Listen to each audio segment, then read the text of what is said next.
pero hay fuentes en el Congreso que nos cuentan que podría haber también un grupo formado, un grupo de congresistas que postulen a la mesa directiva formado por bancadas de izquierda. Así está la cosa. El congresista Eduardo Salguana, de Alianza para el Progreso, nos atiende esta noche, justamente para hablar de esta disputada mesa directiva. Congresista Salguana, siempre un gusto conversar con usted. ¿Cómo le va? Muy buenas noches, bienvenido, gracias por estar con nosotros. Carlos, buenas noches. Mucho gusto de conversar contigo esta noche, Henry Mancha. ¿Por qué Lady Camones es la mejor opción de Alianza para el Progreso?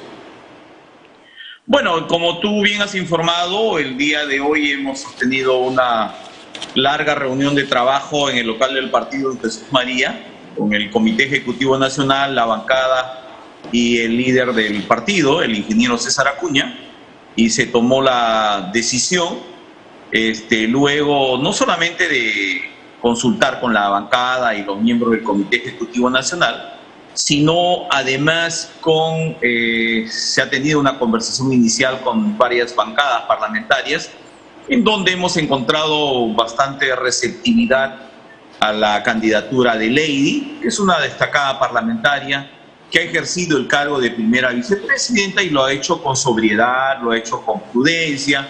Y creo que en este año de labor legislativa se ha ganado la confianza de los colegas del Parlamento. ¿Cómo hará Lady Camones para, en caso de ganar la mesa directiva, distanciarse de las formas autoritarias y displicentes que impuso María del Carmen Alba? Bueno, hay que recordar que cada persona tiene su propia manera de ver las cosas, su propia manera de entender las relaciones interpersonales y lógicamente además tiene el respaldo de su bancada parlamentaria de APP, en donde tenemos la grato hábito de reunirnos de manera permanente y además de sostener reuniones con el líder del partido, con el comité ejecutivo, es decir, tratamos de intercambiar puntos de vista y tomar acuerdos que lógicamente beneficien a la bancada y en este caso lógicamente a la conducción del Congreso y al país, ¿no? Lógicamente la mesa directiva nueva que se conforme con las demás bancadas parlamentarias tiene que evidenciar un trabajo mucho más efectivo, mucho más concertador, una agenda lógicamente que recoja, Carlos, las reales necesidades y aspiraciones del pueblo peruano, ¿no? Para recuperar también en gran medida la prestancia del Congreso que está tan venido a menos en los últimos 12 meses. Esto último que ha dicho es bien interesante porque sí es necesario, por el bien de la democracia, mejorar esa imagen, ese perfil del Congreso de la República. ¿Quién más va en la mesa directiva con Lady Camones? ¿Se sabe? ¿Recién se van a cursar las invitaciones? Bueno, hemos decidido el día de hoy y lógicamente vamos a empezar las conversaciones con las demás bancadas. Es más, el día de hoy ya han habido reuniones en horas de la noche con algunas bancadas. El día de mañana y fin de semana se van a continuar y esperamos ya lógicamente el día lunes, me parece que es hasta las 10 de la mañana la inscripción de las listas, el plazo máximo, ya tener digamos, la plancha de la mesa directiva con su presidenta y vicepresidentes ya conformada y presentarla en mesa de parte de oficialía mayor. Lógicamente aspiramos a que estén las bancadas parlamentarias con quien tenemos un acuerdo político del año pasado y que han sido el sustento de la mesa directiva de María Carmen Alba. Entiendo que no me puede dar todavía nombres, todavía se está conversando y se está negociando seguramente, pero entonces de lo que me habla usted, don Eduardo, es de continuidad, porque si queremos a los mismos partidos en la misma mesa directiva para continuar lo hecho el año anterior, la palabra aquí es continuidad, digamos, no lo linkeo, no lo vinculo con lo que me ha dicho usted anteriormente. No, lo que pasa es que el acuerdo inicial son las bancadas que conforman la mesa directiva actual. Sin embargo, esa es, digamos, las conversaciones iniciales con quienes se va a conversar el día de hoy y mañana, me parece. y posteriormente también se va a conversar con las demás bancadas parlamentarias, porque como tú bien interpretas, la idea es que la mesa directiva de este periodo 2022-2023 sea una mesa mucho más representativa, ¿no? Sea una mesa mucho más dialogante, sea una mesa que represente en gran medida un gran porcentaje del espectro político, que hay que recordar, el año pasado éramos 9 bancadas y ahora ya somos, creo que cerca de 12 o 13 bancadas, y al parecer estos días he escuchado rumores de que van a aparecer o van a haber nuevas divisiones en algunos grupos políticos.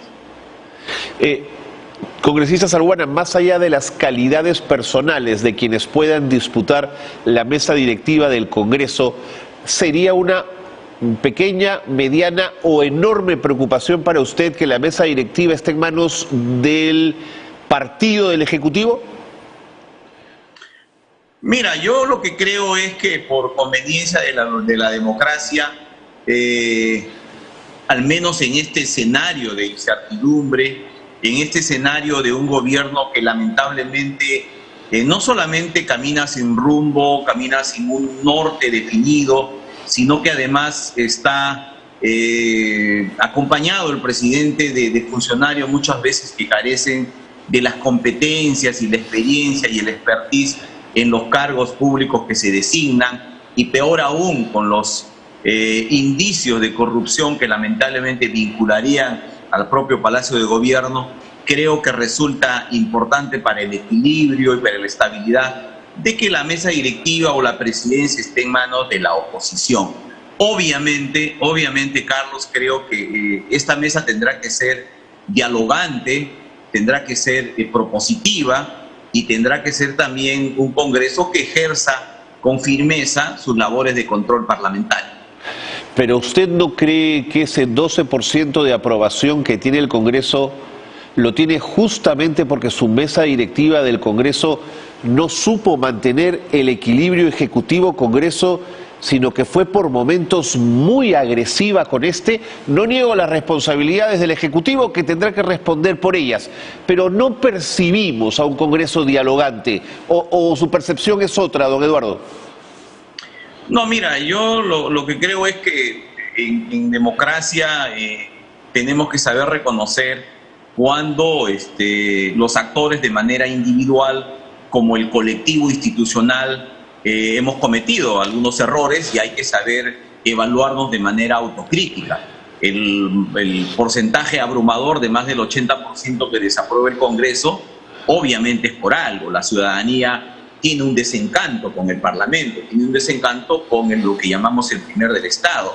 Entonces, si tenemos más del 80% de desaprobación, es porque estamos haciendo algo, quizás mucho estamos haciendo mal.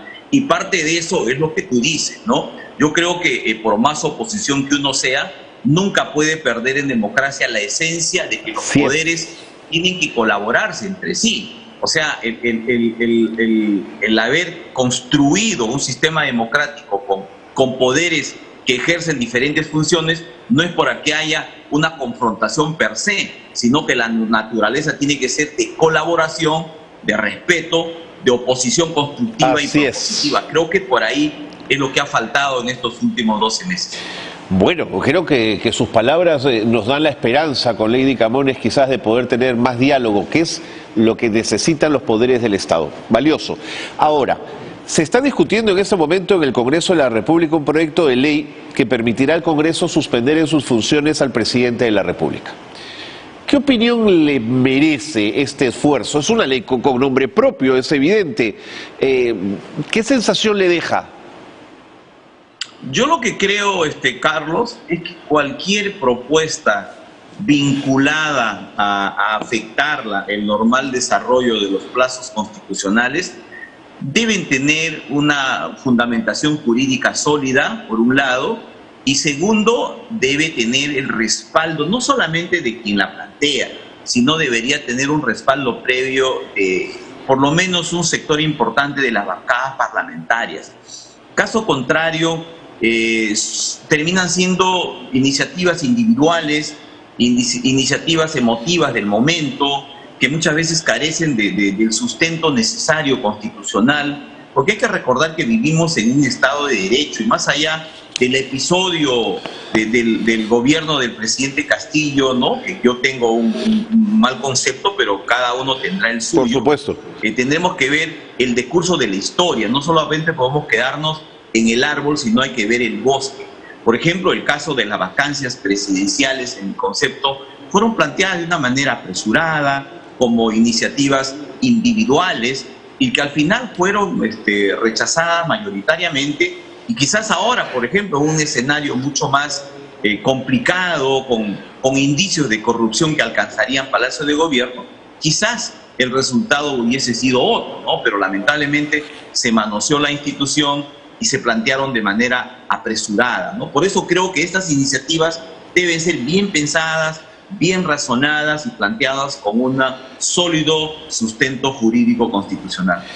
Ahora, ¿no tiene usted la sensación, y lo quiero llevar al tema de Mariano González, exministro del Interior, que cada vez que los sectores conservadores o de derecha, o los sectores de la población que están abiertamente opositores y descontentos con la gestión del gobierno del presidente Castillo, cada vez que aparece una figura que parece tener en su mano la pieza necesaria para dar el jaque mate, ¿no es cierto?, lo convierten en una suerte de héroe o de persona que tiene la llave para desentrampar una situación que a un gran sector de la población, como le digo, no le gusta. ¿No cree que este estado de cosas nos vuelve a meter siempre en una nueva espiral de inestabilidad y que no vamos a acabar nunca? No, efectivamente, Carlos, por eso es que te decía en la respuesta anterior de que necesitamos que estas iniciativas sean bien razonadas, bien pensadas y bien estructuradas. Y por eso creemos que cualquier iniciativa de este tipo, para que tenga éxito, para que funcione, para que realmente sea una solución a la crisis política en la cual estamos inmersos, no solamente desde el 28 de julio del año pasado, vivimos una crisis política, hay que recordar, desde el año 2016, con presidentes renunciantes, con presidentes vacados, con congresos disueltos y con una inestabilidad política que no concluye. Y lógicamente esto afecta directamente a la economía. Y cuando afecta a la economía, afecta a los sectores de menores recursos, más aún con la crisis ahora mundial, la inflación global, la crisis alimentaria que se anuncia para el próximo año. En este momento no hay combustibles en gran parte del país. Petroperú no está importando porque no tiene liquidez financiera. Hay huelga de transportistas y no hay combustibles en Cusco, Puno, Arequipa, el norte. En mi departamento, Madre de Dios, en este momento hay problemas de abastecimiento de petróleo que afectan las actividades económicas. Entonces se paralizan las obras, los trabajos, no hay empleo para la gente, no hay movimiento económico. Entonces la población está inmersa en esos temas. Y creo que frente a ese escenario de inestabilidad económica, la clase política, los congresistas, cada propuesta que hagamos tiene que ser propuestas serias, bien hechas, si no caemos en lo que tú diagnosticas muy bien. Gracias, congresista Salguana, por haber estado con nosotros. Justo hace instantes estuve en Radio Nacional y pude conversar con el señor Guido Valdivia de la Cámara Peruana de la Construcción. No sabe el estancamiento inmobiliario en el que nos encontramos, producto de esta crisis política inacabable. Ojalá que esta nueva mesa directiva y los esfuerzos del Congreso reales por alcanzar un entendimiento y también del otro lado, ojo, nos puedan llevar a buen puerto. Muchas gracias, congresista Salguana. No, a ti, Carlos, muy amable, siempre es un gusto conversar contigo y quizás en otra oportunidad podamos conversar el tema de la crisis de los hidrocarburos. Sí, señor. Tenemos un serio problema de exploración y de explotación de petróleo y gas en el Perú que sería bueno conversarlo. Solo mira, Colombia tiene 60 contratos de exploración petrolera, sí, claro, y en el caso del Perú tenemos solo 6. Eso explica en gran medida la dependencia de hidrocarburos que padece el país. Congresista Salguana, ponga usted el día y la hora y se viene a conversar aquí a los estudios de TV Perú. Le mando un gran abrazo, muchas gracias. Igual, Carlos, buenas noches. Eduardo Salguana, de Alianza para el Progreso, ha estado con nosotros. Tengo ahora otra foto.